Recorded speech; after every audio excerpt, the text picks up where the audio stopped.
I often wonder about the nature of reality, about our relationship to the creative force that forged the particles of our stars and intertwined them with the molecules of our bodies. Who are we? And where are we actually sitting within the architecture of our universe? Are we alone? Or is the answer simply stranger than we can think? My name is Jeremy Corbell. I seek to weaponize your curiosity, and if you're ready to suspend your own prejudice, welcome to the world of extraordinary beliefs.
Oh, and welcome once again to On the Record. If you joined us last week, you heard some startling revelations about UFOs and the government cover-up about UFOs from noted UFO researcher John Lear, who has been here many times before.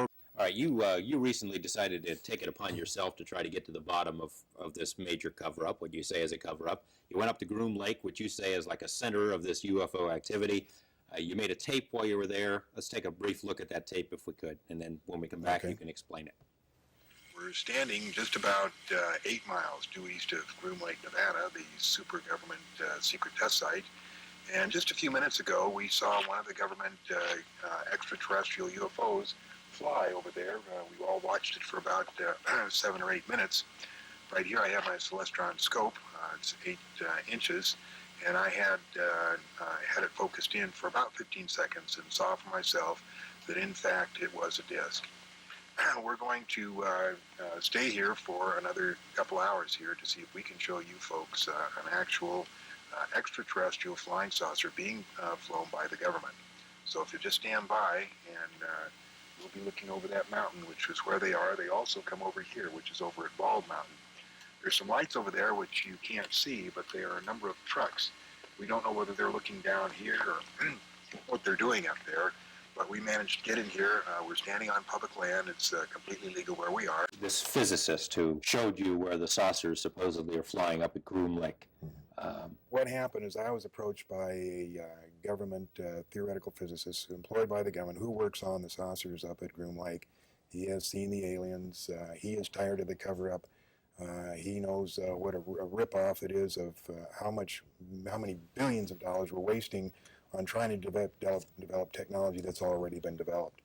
And he told me when and where to stand, and we drove up there. We were actually there on 3 occasions. I mean, the fact that that the military doesn't want you around a top-secret base doesn't mean there's flying saucers there. No, it doesn't, except we had just seen one. The theoretical physicist that was with us that told us where to stand and what time to look. The next day he was told instead of driving to work to drive to a certain place. He was debriefed with a gun in his ear and asked why, he told this and told us that. And well, he's worked in what capacity with them up there? Theoretical physicist. But I mean, what did he do around the saucers or what? I'm just wasting my breath. All I can tell you is that when you find out the truth, a month from now, a year from now, 2 years from now, you'll look back and you'll say, my God, the son of a gun was right.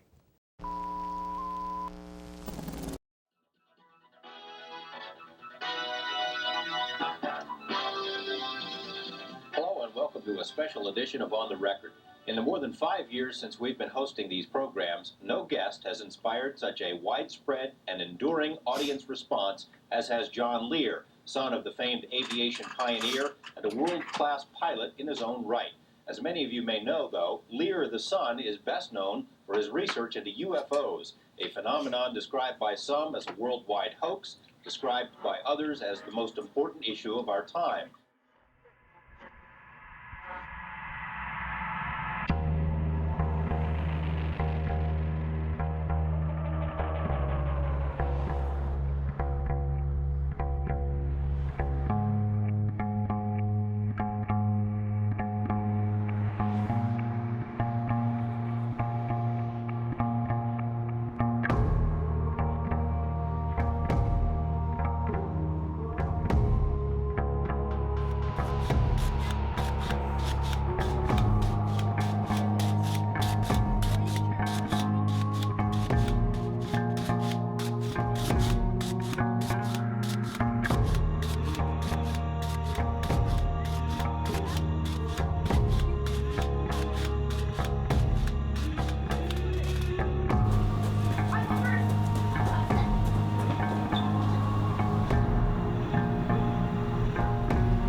Out. Hey, you know what? I think we just created fake blood. Just like we said yesterday, learn something new every day. Especially how to make fake blood. Dang, this thing, wow, this is... Well, one of my best experiments is I was experimenting with, cleaning stuff, cleaning oil, and I mixed it all together and I put it in the tube. I'm kind of make my own invention, follow on with my ancestors. Grandpa was a very good pilot. He was not an inventor, but my great-grandpa was a very good inventor. The car radio and stereo he built. So that was very interesting. And he also built the autopilot for the Air Force. When he died, he was working on a water-powered school bus, which was the really interesting part. Got it? All right.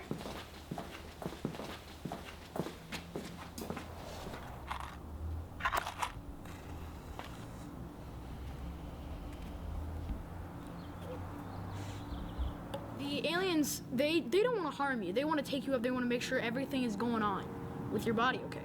So what they do is they'll come down and they'll freeze time to pick you up. They take you up when you're 1, 3, 9, 11, and 13. After that, they don't take care of you anymore.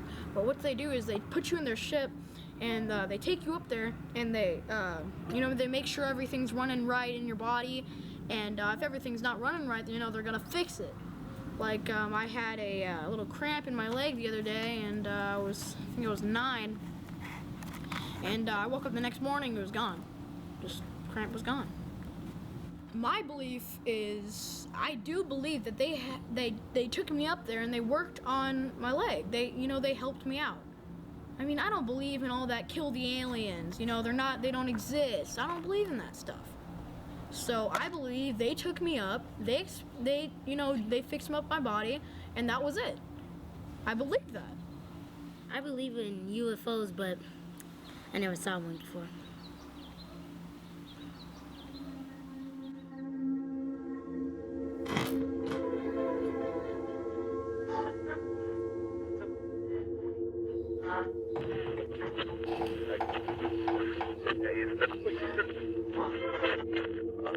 Everything you think you know is an immaculate deception.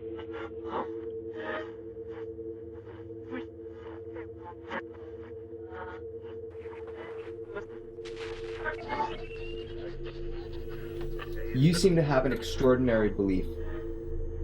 When you look up at the moon, what do you see? 3 things happened within the space of a month that set my whole thinking in a different direction. The most interesting of which was a photo during the night, or when you can see it during the day. If you look right dead center of the moon, that is the sinus medi. Sinus medi means middle cavity. And right in the middle of the sinus medi is a tower that stands 6 miles high. It's made of a glass-like material because you can see through it. that thing is really there. It's really 6 miles high, and it is something. So along with that, I had been doing some studying in remote viewing. A guy like me who doesn't know when the doorbell's going to ring or the phone's going to ring, or has absolutely no sense of something going to happen, if he could make this remote viewing work, if I could really do it. So I went to the week class, and to make a long story short, after 2 days, it was apparent that yes, I could. It was really amazing. That was the second thing that happened, seeing this, other than seeing the tower. The third thing is I had been talking with 2 or 3 people around the United States about objects on the moon. And we were sending back and forth drawings and photos that were interesting. Through this, I met a guy in Chicago who was mailing me back and forth stuff, and of course this is way before we had computers to email stuff. He showed me a lunar orbiter photo, it was Lunar Orbiter 5, looking straight down, and nestled in the crater of Copernicus were 5 cylinders that looked like they had to be, 300 or 400 feet tall. And it was obviously, they were cylinders, no doubt about it. And they just stuck up like that. And I looked at it and said, somebody put that there. That's real. I can remember the hairs standing up on the back of my neck, because this is real. I found it. This is something. So that started me on looking at more stuff. Basically, those 3 things are what led me into more and more interest in pictures of the moon. The moon is a place for the guards to be sure that we don't escape or don't get away while we're on Earth maturing our souls. I was here working in the Rose Garden, and my 8-year-old daughter comes through that back gate and says, "What is that, Mom, a UFO?" And she's pointing this way, and I look up, and there's a UFO coming right over the mountain. You can see the top of Sunrise Mountain behind. And as I looked up, there was another one, which she hadn't seen because she was running in with her friend. There was another one coming in behind it and traveling at unbelievable speed. I would say, you see the 2 palm trees here? I would say it would have been as big from here, between those 2 palm trees. Our guys had to be flying those things. There was no purpose of them flying over a populated area. As many as they have up at the Area 51, of course our guys are going to try them out, fly them. I know Lazar was developing a name for the fuel that they use, and did. I believe it's called something 15, but that's not in my area. That's in John's area. But like I said, it's really, really been interesting married to this man. Oh, by the way, when I'm in here with my computer, because I'll bring my MacBook, it'll just collapse sometimes. Or just go completely black. We're gonna have full battery. Let's go completely black. There are secret government operatives living across the street, taking all of these, photos, and they're looking through the walls with this secret government telescope that you can see through walls, and they're looking at him, and they're going through all of his computer files, and he had to get a new computer box because they just destroyed the last one with all their stuff on their computer. And they're sending transmissions over to him, and they're wiping everything off, and they're running the internet so slow because they're using everything in this house to power their stuff. And they're just transferring everything off, and they're copying everything that's on his computer onto theirs. They live somewhere across the street in one of the houses. Grandpa. Yeah. You know the guys who are across the street taking all the stuff off the computer? Yeah. Yeah. This is the government. Because they want to know something. They definitely want to know something. They're looking for something. I thought it was 88, because 87 they just started it. Yeah, 87. But 88 was when they really started going through everything. Okay, 2012 minus 1988, 24 years. 24 years.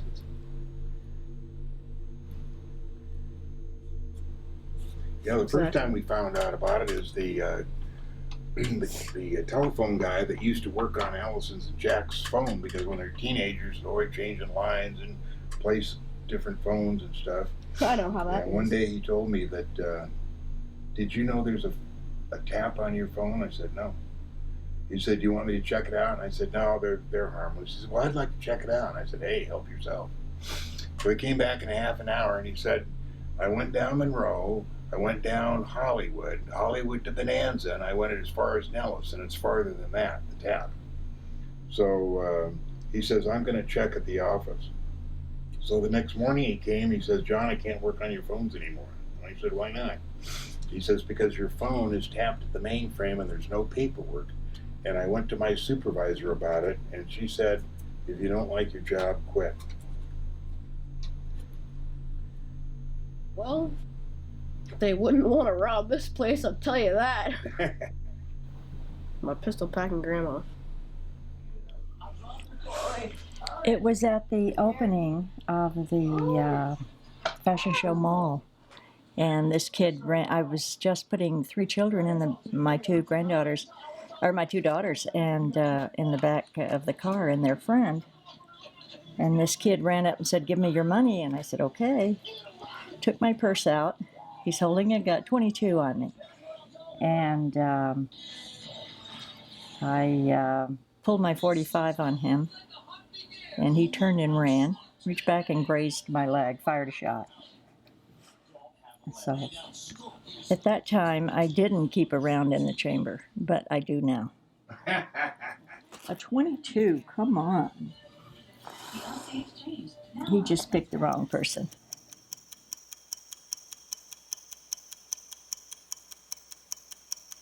It doesn't just happen. It's written the exact second that we're going to die.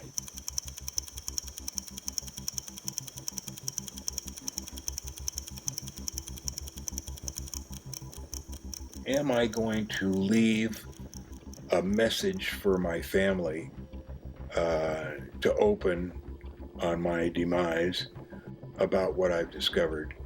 I think it's pretty well out there, what I've discovered. I hadn't thought about it. Maybe I'll give it some thought and leave some kind of message like that. The message is pretty scary. It's hard to tell people that you're owned lock, stock, and barrel by the ETs. You don't do anything that they don't know about, haven't directed and personally guided. We're done everything that they have told us to do. Now, as we walk through the path of life, sometimes if things aren't going too good, that means we're on the wrong path. Everything has been predetermined. It's all been written. There should be no variation. You get off the path, you're gently guided back onto the path to the living with integrity and without envy, hate, or greed.